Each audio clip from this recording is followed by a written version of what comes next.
Shalom Bapak Ibu Saudaraku, kita bersyukur Tuhan pertemukan kita di Kamis pagi ini. Tentu ini adalah anugerah berkat dari Tuhan buat saudara dan saya.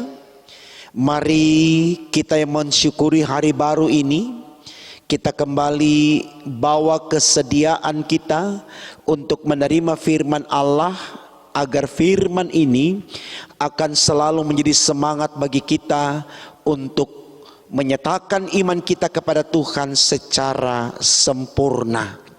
Mari saudaraku, kita awali perenungan firman ini dengan berdoa. Mari kita berdoa. Tuhan Yesus, terima kasih kami ada di Kamis pagi ini. Kami aminkan itu adalah kebaikan Tuhan bagi kami sekalian.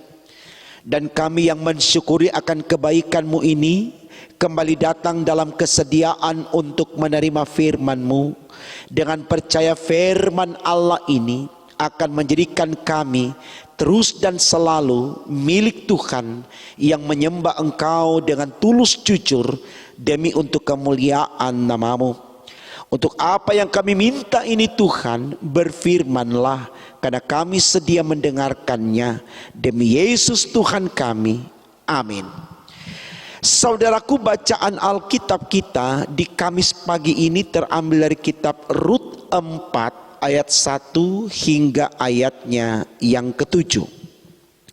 Bagian Alkitab ini dibacakan demikian. Rut menjadi istri Boas. Boas telah pergi ke pintu gerbang dan duduk di sana. Kebetulan lewatlah penebus yang disebutkan Boas itu. Lalu berkatalah Boas, "Hai saudara, datanglah dahulu kemari, duduklah di sini." Maka datanglah ia lalu duduk. Kemudian dipilihnyalah 10 orang dari para tua-tua kota itu dan berkata, "Duduklah kamu di sini." Maka duduklah mereka. Lalu berkatalah ia kepada penebus itu, "Tanah milik kepunyaan saudara kita Elimelek hendak dijual oleh Naomi, yang telah pulang dari daerah Moab. Jadi pikirku, baik juga hal itu kusampaikan kepadamu sebagai berikut. Belilah tanah itu di depan orang-orang yang duduk di sini dan di depan para tua-tua bangsa kita. Jika engkau mau menebusnya, tebuslah. Tetapi jika engkau tidak mau menebusnya, beritahukanlah kepadaku.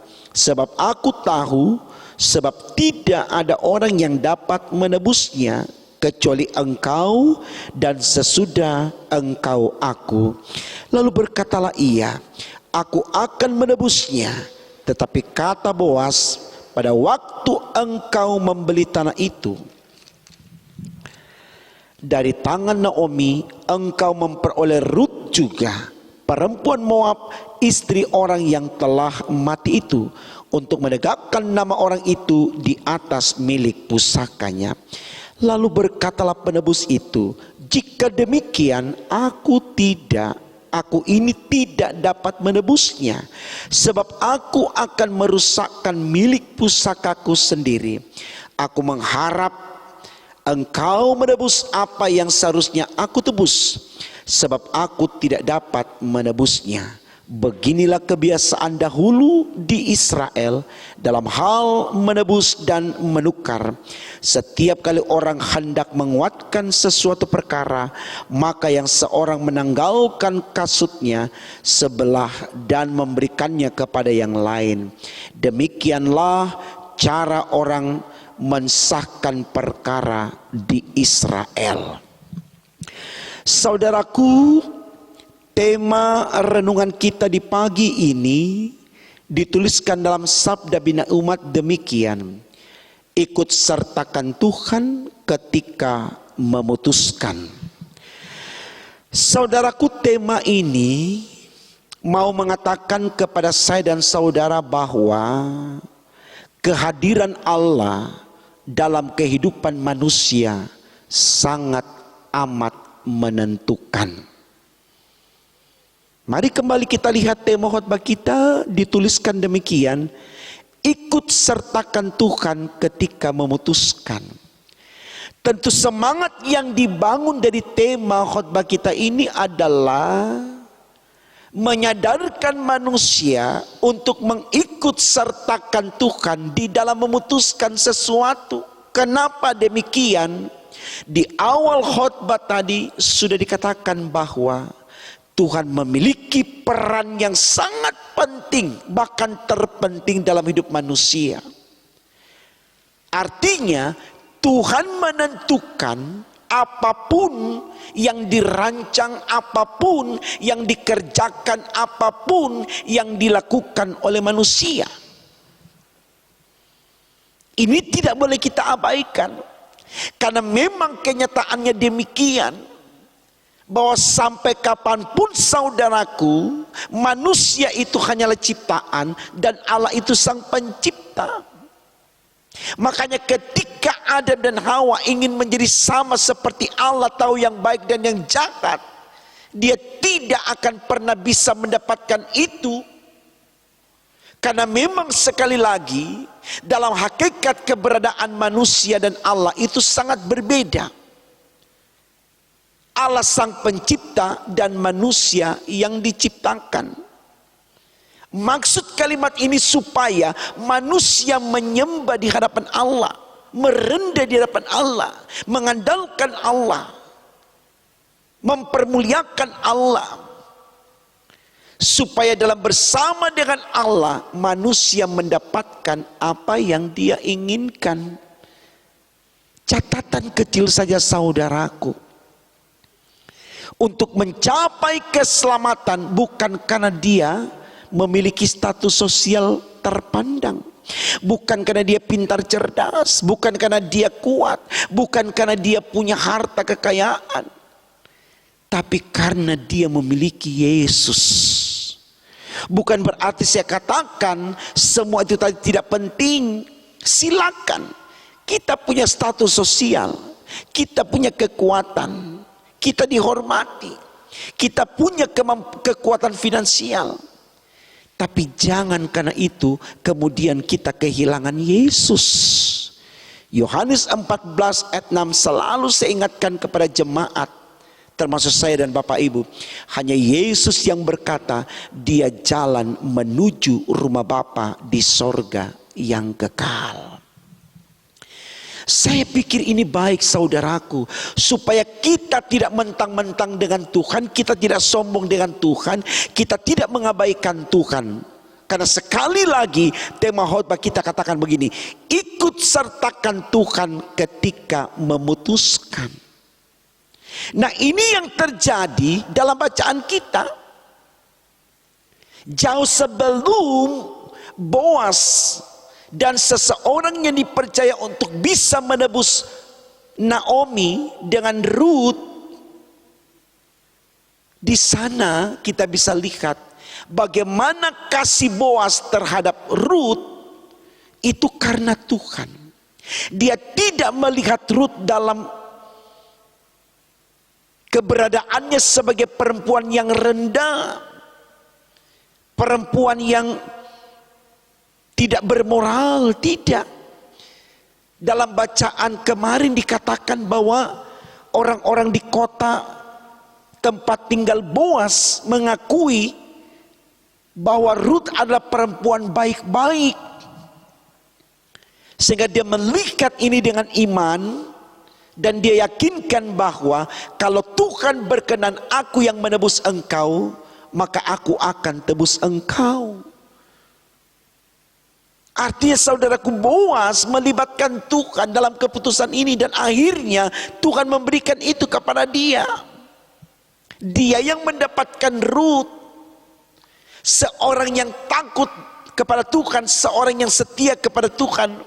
Dan itu yang sangat diinginkan Boas, memiliki pasangan yang takut akan Tuhan walaupun dia seorang janda.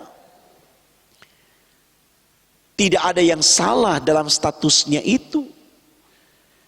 Karena yang terpenting bagi Boas adalah dia atau Rut ini sosok yang takut akan Tuhan, yang selalu menyertakan Tuhan dalam setiap keputusan yang diambil oleh Rut. Mulai dari ketika dia mengikuti Naomi, ibu mertuanya, dari Moab ke Yehuda, sampai akhirnya ketika dia melakukan petunjuk mertuanya Naomi untuk apa yang dia lakukan ketika menghampiri Boas, dan seterusnya. Dan akhirnya karena Rut dan juga karena Boas menyertakan Tuhan dalam keputusannya, mereka sampai hari ini kisahnya dituliskan, diceritakan, dan terus hidup, tidak akan pernah mati sampai cucu cicit kita, sampai generasi terakhir pun tidak. Ini akan tetap menjadi firman Allah yang memberikan keteladanan bahwa manusia sangat membutuhkan Tuhan, makanya manusia harus menyertakan Tuhan di dalam hidupnya. Itu yang dimaksud dari kitab Amsal 1 ayat 7a. Takut akan Tuhan adalah permulaan pengetahuan. Artinya kalau kita punya pengetahuan yang bisa menerima firman pagi ini, mari kita katakan kepada diri kita, kita takut akan Tuhan. Arti takut akan Tuhan di sini adalah kita melibatkan Tuhan, kita menyertakan Tuhan dalam segala perkara kita. Tuhan sudah bilang, jika engkau di pihakku tidak akan ada lawanmu. Luar biasa. Dan itu dibuktikan oleh Daud ketika dia menghadapi Goliat, orang yang sangat ditakuti. Tapi Daud berkata, aku melawan engkau atas nama Tuhanku. Dia mengandalkan Tuhan.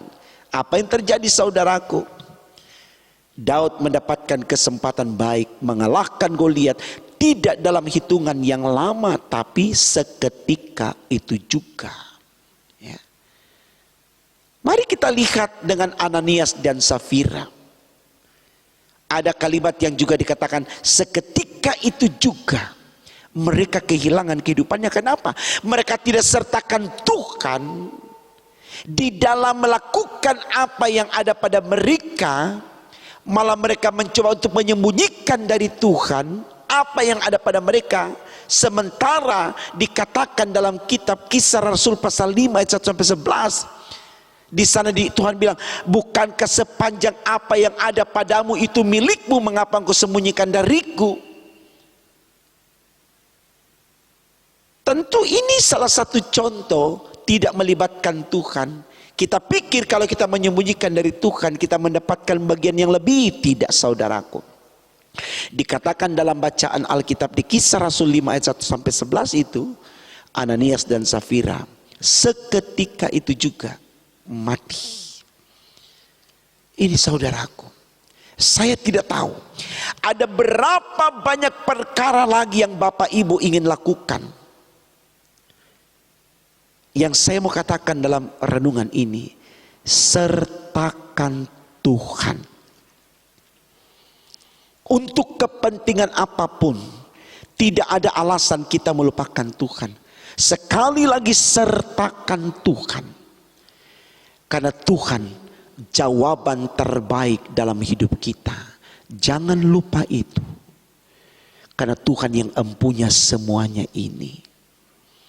Berjalan bersama dengan Tuhan, itulah kesuksesan kita. Berjalan bersama dengan Tuhan, itulah kebahagiaan kita. Berjalan bersama dengan Tuhan, itulah keselamatan kita. Tuhan memberkati firman-Nya. Amin. Kita berdoa saudaraku.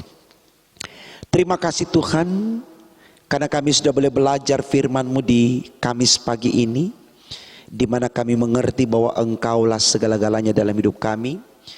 Supaya dari pengertian ini kami tidak akan mengabaikan Engkau, kami tidak melupakan dan mencempakkan Engkau, tapi kami sertakan Engkau dalam seluruh pencapaian harapan dan cita hidup kami.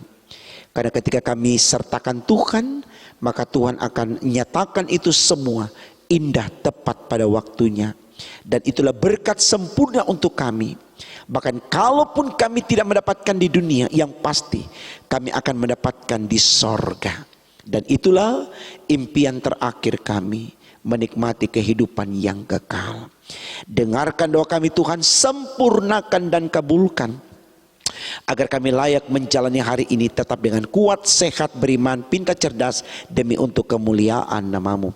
Di dalam nama Tuhan Yesus kami sudah berdoa kepada Bapa di sorga. Haleluya. Amin.